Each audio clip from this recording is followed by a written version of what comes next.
Are you ready to make the most of your oil and gas mineral rights? Welcome to the Mineral Rights Podcast. Get the knowledge and resources you need to manage your minerals and royalties. Here is your host, Matt Sands. Hello and welcome to the Mineral Rights Podcast. I'm your host, Matt Sands, and I'm joined by my co-host, Justin Williams, and we're here to help you make the most of your mineral rights and royalties.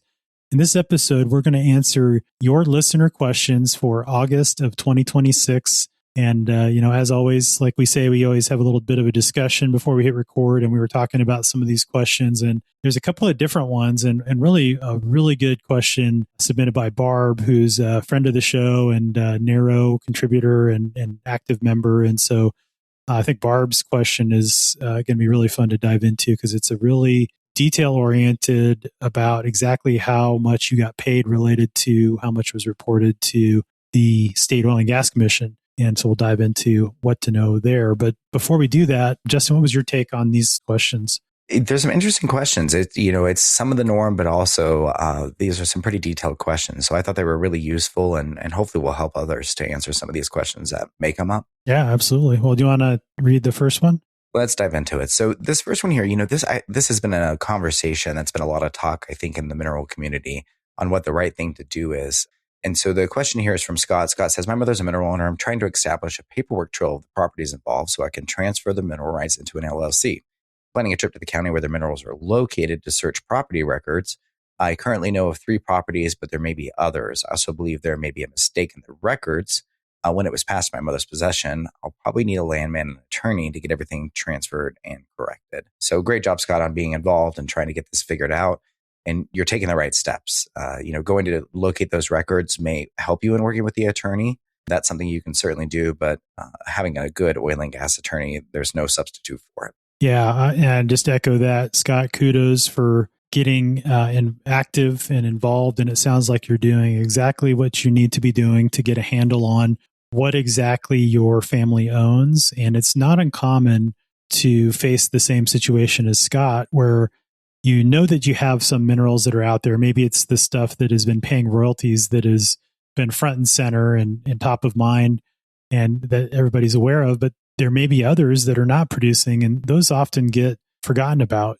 Sometimes, particularly if you have royalty checks that are coming in, it's very obvious, okay, we have these royalty interests and we need to convey them, give them to our heirs. And when somebody passes, going through the records, you see, the bank statements and royalty statements. Oh yeah, we need to transfer all this, but maybe there's a deed that's buried in there. Maybe the deed was lost and there's actually some other minerals that are out there that were non-producing that you just, forget about because again, you're not receiving any revenue from. So I think it's really smart to be doing a record search and doing a title search when there's ever a change of ownership in the family. If somebody passes away, and in particular, if you haven't been actively involved or if it hasn't been actively managed prior to your involvement, to just double check that there's nothing else out there. And like Scott's case, you could go to the county where the minerals are located. In some, you have to do that because that's the only place where you can do the title search. But in a lot of counties, you can actually search the records online. So you can do it from the comfort of your home. And maybe it costs you $1 per page to download images of documents, but you don't have to travel there. You don't have to go through the time and the expense of traveling and doing that. You can just search from home, and there's some very simple ways of doing that. And I talk through how to do that in my Mineral Management Basics course. So if you want step-by-step instruction on the different types of documents you should have copies of and checklists, and then how to perform a title search, you can check that out at mineralrightspodcast.com/courses. And we also have an episode, which we'll link to in the show notes, where we talk about how to perform a title search as well. So yeah, good job, Scott. Something he mentions, Matt, is that he's transferring the mineral rights into an LLC, which that's a conversation you should certainly have with an estate attorney and hopefully one that understands mineral rights. But it's been a topic of conversation, whether you do an LLC, a trust, or what the right mechanism is for transferring properties. So that's something worth looking into and a conversation or a question worth asking your estate attorney if you haven't. All right, Matt, our next one here is from Jennifer. Jennifer says, I'm in the process of transferring some mineral right properties in my name that was passed down from her mother. Sounds like she's had a frustrating go at trying to get this done, which when you're starting at square one, it can be confusing and something to navigate. She says she's very new to the mineral rights community and hopes to take Matt's course and appreciates the show. So thank you, Jennifer, for that. And one word of advice, if you haven't, is ask the operator what they need to put you in pay status. You might be surprised, depending on the complexity of the transfer. They may be able to work with you to create the document. They might accept an affidavit, but they may have a solution for you rather than having to just figure it out all on your own. Yeah, that's great advice. And I think that's something that oftentimes we overlook, thinking that we have to contact them and have the answer already. And a lot of times they're there to really help you. And again, our last episode, or one of our last episodes, episode 343, we talked about how to get your operator to actually answer you. We give you some tips for how to contact and get the most out of that interaction with your oil and gas company. So check that out as well. All right, Matt, our next one here is from Mark, and I thought this was a good question, something that I'm sure many mineral owners have this question. Mark says he's curious to learn about operators drilling new benches in the Permian Basin. For well production on the Texas RCC website, it looks like operators are targeting the Sprayberry benches and the Wolfcamp benches. Our lease has 5 horizontal wells targeting the Sprayberry. Is it likely that the operator will also develop the Wolfcamp bench on our lease? This is important in establishing the value of the mineral royalties, and that would certainly be true, Matt. But to kind of simplify, what he's saying is basically they're targeting the formation above currently, and is the operator likely to go in and drill deeper to target more formations rather than just the one they are now? Yeah, and this gets into a very nuanced and technical side of things. And, one way to find out would be to download the permits, and they will mention the depths, and you'd have to look at the stratigraphic column. In other words, the different layers of rock in that area, and that's through well logs. And you can tell, and really Well Database is a great resource for this, because you can take a look at it and they'll interpret the formation that they're actually targeting. And it may show the Sprayberry, but it could be lower, and that's like right at the border with the Wolfcamp, the upper Wolfcamp A versus da-da-da-da. There's like all these different sub benches within the Wolfcamp, the A, B, C, and the upper, lower, things like that. And, it really depends on the depth. And ultimately, the way to find that out is by going to the Railroad Commission website, downloading the permits, looking at well logs, and interpreting exactly what depth they're actually producing from.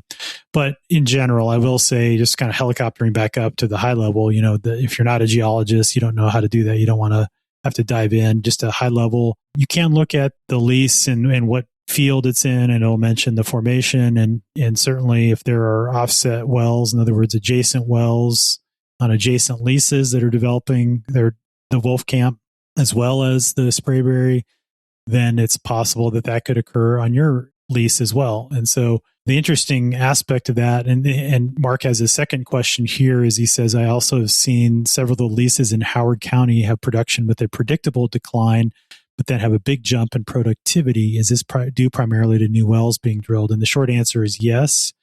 And often that's because when production is reported to the Texas Railroad Commission, it's done at the lease level.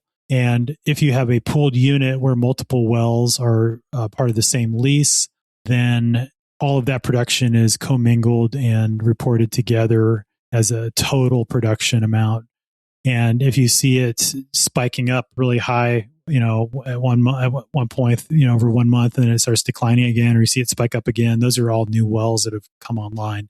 And that's why those big jumps in production occur. It's also possible that maybe they worked over the well, maybe there was issues with it, but more than likely it is due to new wells being drilled. And the way you can find out is actually going to the Texas Railroad Commission website in this case, or whatever state your minerals are located, for that matter, if it's reported at a lease level from a production standpoint. You can look at the individual wells and look at the permit dates and see when they were drilled, and that'll confirm that assumption. So if you have a set of wells that were drilled, let's say a couple of years ago, and they've been producing for a while, and then all of a sudden there's some new permits, and you see that those new wells were completed, and that is the story. That is why that production jump occurred. And you can check out episode 226 for the video that we recorded on how to download your well files and production data, et cetera, on the Texas Railroad Commission website. So that's how you can find out that information as well. And Matt, another question here from Mark is how to find if in Northwest Arkansas, a plot of land has oil and gas and who owns the mineral interest. So essentially kind of combining how do you find out what the production information is and then also title work. And, this, Matt, is typically the public records. It's the county wherever the property is located. And those deed records are typically done by the county clerk or recorder or whatever the equivalent of that is in Arkansas. And then from the production standpoint, Arkansas has a oil and gas commission. And Matt, we've done a YouTube video on how to navigate their platform. I think theirs was not maybe one of the most friendly, but the information is there. Though you may have to work for it, you can find that. That is correct. And that was episode 248, where we showed you how to find oil and gas and lithium information, for that matter, for the state of Arkansas and how to navigate that State Oil and Gas Commission website. And, every plot of land, he asks how to find out if a plot of land has mineral interest. And well, every plot of land or every tract of land has mineral interests. The question is who owns it, which is his second question. And that's just like what Justin said. You have to perform a title search to identify when that land was patented. In other words, when the first private owner, got title to those interests from the government. And you can find that information from the BLM General Land Office, the GLO, and you can just search for BLM, GLO, record search, or patent search. And you can enter the legal description in, and it'll pull up the patent for that. And then you have to search for that name and then go from patent to present day and see, well, first of all, it'll tell you were they conveyed the mineral interests or did the government keep them? And it depends on the timing of when that land was patented and the type of minerals and what was going on at the time. Some cases, if there was like active coal mining in an area, the government reserved the coal, other things like that. So you have to really read the patent document, then you have to read the subsequent deeds to see who got what in any transaction. Sometimes if it's silent, if it was the person that patented the land and then they sold it to somebody else and they didn't reserve the minerals, well, the minerals would have followed with the surface and they would have had the fee simple land in terms of the full bundle of sticks as to what they owned. And you just have to do that title search to figure out who owns what. So if you have some surface land in Northwest Arkansas and you're interested, if you own the minerals, you have to perform a title search to find that out. And again, that's just going through the different deeds. And, each time ownership was transferred in your tract, tracing that down through time to figure out what you still own and whether or not you own minerals. Now, I will say that a key way that you can get an indication that you might own the minerals is if your ancestors had at one point signed an oil and gas lease. That's a good indication that you probably own the minerals. Obviously, you still have to do the title search to figure that out for sure, but it's signs like that you can use to deduce, what you own still, whether you have the minerals or if they were sold. So again, you can go back to the episode where we talk about how to perform a title search, which I believe was episode 10, and how to perform a title search. Or again, you can go to my Mineral Management Basics course where I show you step-by-step how to do that. So hopefully that helps, Mark. All right, Matt, our next one here is from Hewitt, and this was an interesting one. I don't know that we've ever really talked about this or dived into this very much, but the question is, can birthright mineral rights and land rights be passed to an adopted child and continue succession to the next generation? So, Matt, this can get pretty complicated, so none of this is legal advice, but there is some basic ideas and concepts that you apply when you're writing title or you maybe even sometimes assume, though there's other documents that can impact it as well. Yeah, that's a great point. And I think the general rules is that it depends on the state, and inheritance law is very state specific. And so we'll talk about this in generalities. And in general, virtually all the U.S. states, a legally adopted child has the same inheritance rights as a biological child.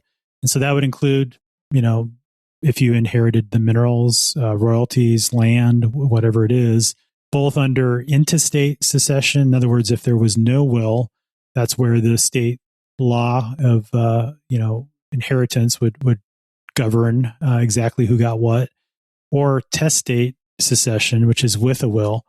And, again, the high level answer is, generally the adopted child then becomes part of that next generation, and then their own descendants would be treated the same way as the biological child's descendants would. So they would equally get that. Now, of course, it depends very much if there are specific restrictions or requirements in a will. So in your case, if that birthright question is addressed in a will and says only my bloodline is allowed to inherit this, well, that would override those state-specific inheritance laws. And that is one case, I suppose, where if you wanted to, not that I would think it would be necessarily a good thing per se, but if you wanted to exclude an adopted child from inheriting property, then it would have to be, I would think, in a will. And again, take all of this with a grain of salt. We're not attorneys. Don't take this as legal advice. If you want to know exactly how things should be handled for your inheritance or for your will or your heirs, get with a oil and gas attorney or an estate attorney to figure that out. In general, if you have adopted children, they have the same rights as the bloodline children, so to speak, from a state inheritance law standpoint, in again, most cases. Now, interestingly, with the language, again, if you have an older will or if you're a trust, so if you're dealing with a situation where maybe you've inherited minerals that had that lineal descendants language or bloodline language, that would be to try to exclude adopted children. That's where your case law may come into play. And it may be that some courts, how they enforce that language may vary from state to state. Some honor it if it's unambiguous, if it's very clear. Others construe it to include those adopted children unless the exclusion is very explicit. So it really depends on the language. Just like any legal document, that'll dictate what it is, how it's interpreted. And then, so you can't really assume, and there's no general, guidelines. You really have to have the documents in question, have an attorney review them, and then they can give you guidance specific to your situation. But just in general, helicoptering back up, if there's no will, adopted children and their descendants they inherit minerals and lands just like biological children. Again, absent that specific bloodline language in a controlling instrument like a deed or a trust document. So again, if you have a question, get with an attorney. This can get very nuanced. So certainly something worth reviewing, and it has to be in the state that you're dealing with or where you may want to pass the minerals. So can get state specific. Our next one here is from Timothy. Timothy says, I have oil rights in Colorado and needs some help deciding if he wants to be a working interest or a royalty interest owner. And he's been using Google to make a decision and for what the potential outcome could be in both of those, but feeling lost. And Matt, he's certainly not alone. This is a decision that a lot of mineral owners face. It can be really a complex thing to try to understand if you don't come from the industry or haven't been around it for a long time. Yeah, that's a great point. And, I think if you're having, questioning whether or not you want to become a working interest owner, then that's probably a good sign that you shouldn't. Just, it gets to be a decision, frankly, of whether or not you want to go into the oil business. That's what you're deciding to do if you become a non-operated working interest owner. And unless you know what you're doing, it's an area of very complex contracts and complex and nuanced area that you can get burned pretty easily if you don't know what you're doing. And so there's obviously financial and liability considerations that you need to take into account to determine if it's something you want to do. Now, there are some potential tax benefits if you participate in terms of being able to expense intangible drilling cost, and your CPA can advise you as to how that might offset some other income that you have, and if it's a positive thing from a tax point of view for you specifically. But, I find that most mineral owners, when you negotiate a good oil and gas lease that limits post-production deductions and, it obtains a high of a royalty rate as you can get, is often the best option because you benefit from the lease bonus payment up front and then the future royalties that are cost-free, in terms of your operating costs and issues like that. And so if a well, has an operational issue, let's say they need to do a workover, you don't have to deal with the expense of bringing that well back on production. You just, have a little bit of a time where that well stops producing. And then once it's brought back on production, you start receiving your royalties again. You don't have to write a check to pay for that well work. And then also the other thing to think about with the working interest is when those wells are at the end of their life and they need to be plugged and abandoned, you're on the hook for your proportional share of that expense as well. And so, again, there's several episodes where we've kind of talked about different aspects of this topic. Episode 6, which is how to negotiate an oil and gas lease. episode 7, where we talk about working interest for mineral owners, which is this situation specifically, Timothy. Also episode 8, which is forced pooling and what your options are, because that'll dictate, particularly in Colorado, and like you mentioned, what your options are under statutory pooling. And then another couple of episodes that we do a little bit of a deep dive on this topic is episode 124, which is what to know about becoming a non-consenting mineral owner. So that's if you decide to not sign a lease and then not participate in the well, and what happens there. And then finally, the deep dive that we did on investing in minerals and royalties and working interest, which is kind of what you're doing if you become a working interest partner. And again, if you're new to oil and gas, you do want to go down this road, then education is key. And I've already said it a couple of times, but I do think that my mineral management basics course is a good place to start, because I talk about the different types of oil and gas interests in detail, and then how the working interest bit plays into that with the minerals and, all the different sides of those, of that coin when it comes to drilling a well. And, again, it becomes important to be very familiar with your state oil and gas commission website, because all of the documents you'll find about that well and the production information is all out there. And then also in Colorado, you can pull up the pooling order and the spacing order, and you'll have other information out there as far as some of the geologic information and things like that you can learn about specifically what the operator is planning on your wells. But hopefully that's helpful. And again, I'm kind of the mindset that if you're not really sure, then I would generally steer people towards signing a lease and becoming a royalty owner rather than a working interest owner. What do you think, Justin? I think, at the time that you're trying to sign documents is certainly not the time to make that decision. You got an uphill battle and a lot to learn, which signing that lease and understanding it more each step of the process is a good way to get there. But certainly not the time to learn when you're trying to make a decision whether you're going to participate or not. All right. Our next one here is from Barb. So Barb is asking, she says, I pulled the oil production and disposition data reported to the Texas RCC for our new well and compared to the production reported on our checks. She's asking if we can explain what the difference are between production and disposition reported to the state and why that might be different from what I'm seeing on the check. And she mentions that the check is less. I'm guessing she'll need to do the same thing for gas. And Matt, this is a really great question and gets kind of into a nuance of operations, but I'm sure that this disparity comes up quite a bit when we're trying to do a royalty audit or just be sure that you're being paid correctly. That's a great point. And this is effectively what she's doing as a royalty audit here, just making sure the volumes that are reported on her check match what is reported to the state. And then she flagged it as an issue because those volumes are different. Now, the way that I would define these things, there's a couple of terms. So she mentions disposition volumes.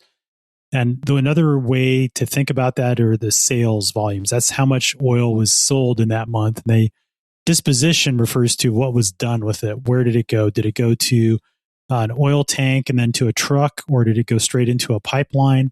And so they outline on the Railroad Commission where that oil went to, if it was trucked or if it was sent via pipeline. The difference between the production volume and the disposition volume occurs when not all of the oil that was produced in a month was sold, and it can be higher or lower. And if it's higher or lower, and you see that the disposition code that's on there was that it was trucked, well, that tells you that there's probably some tanks that are on the well pad, and that is where they're storing the oil until a truck shows up to offload it, goes through the meter, they cut a ticket, and then that truck drives away and it goes to the market. And so each of those meter tickets over the course of the month are added up, and that's the cumulative volume that was sold, and that disposition volume that's reported to the Texas Railroad Commission in this case. And that's what happened in this case for Barb, is that the code was 1, which corresponds to trucking. And so what that means, again, each month, portion of the oil is sold and some is left in the tanks. Now, over time, those disposition volumes should match up with the check stubs, at least for the oil. And that's because any oil that is sold during the month should eventually line up with what you were paid on.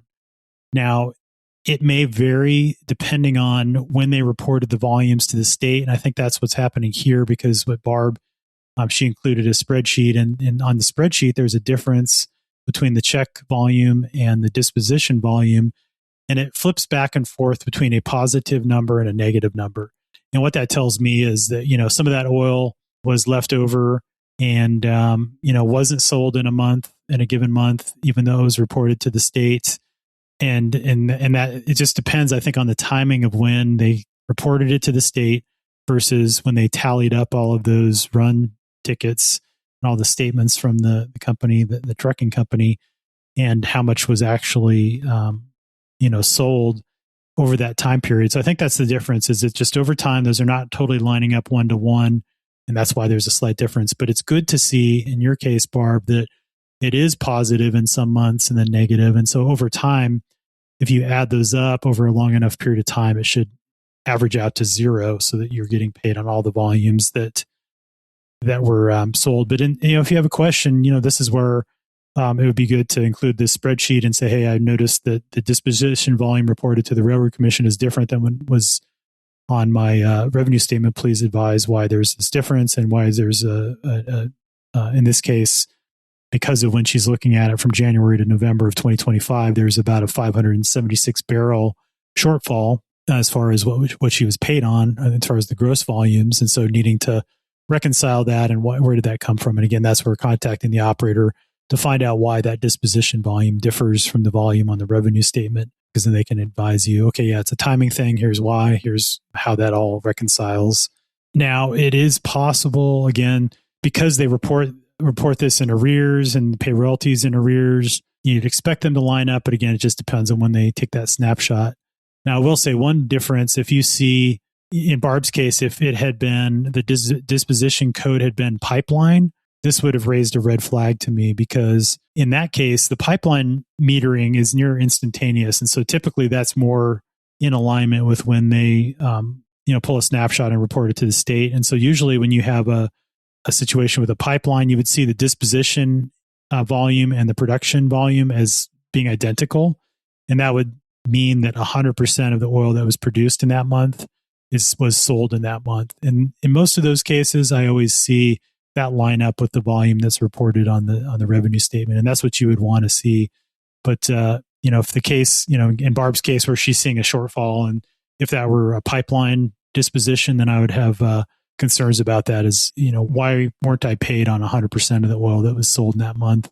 Because at that point, it's not timing of trucks and all of that. It's generally an instantaneous, or, those snapshots line up a lot closer. So yeah, hopefully that helps, Barb. And, for anyone else that you're dealing with that situation and you don't see it line up with what was produced in the month, that may be okay. The more important thing is to look for what the sales volume were, or the disposition volume in the case of Texas. So that's the number you really need to be comparing against your revenue statement, or the sales volumes, not the production volumes, because those can differ. And great job asking questions, Barb, and checking this information.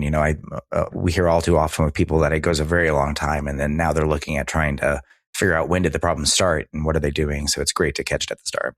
Yeah, absolutely. Great job. I know she's super on top of things, very detail oriented, definitely a model royalty owner for all of us to follow, myself included. So, well, that wraps up this month's listener questions. Again, if you have a question you'd like us to answer on the air, you can send it to feedback@mineralrightspodcast.com.